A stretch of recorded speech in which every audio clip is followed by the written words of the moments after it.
এখানে পিকনিকের সমস্ত কিছু গোছানো হচ্ছে। গাজর বেশি হয়ে গেছে? না এটা ঠিক আছে, এটা দিলে বেশি হয়ে যাবে। আমাদের আজকে 2 পিকনিকের কেজির বেশি মেনু চাল। ফ্রাইড রাইস হবে আর হবে চিকেন কষা। এদিকে মামি আছে পেঁয়াজ আর রসুন আদা মশলার দায়িত্বে। রান্না করবে কে? তিতলি? না আমাদের রাঁধুনিগুলো বাজারে গেছে। এই যে তিশা এই কাজটা করেছে যে। হ্যাঁ আর এই যে দর্শক সবাই বসে আছে, না দর্শক আপনি কে? দর্শকের গালে তুলে দে।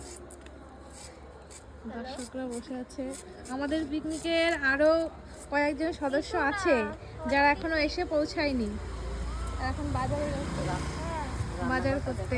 চলো এরপরে তোমাদের সঙ্গে শেয়ার করবো ভালো আছো? Next video.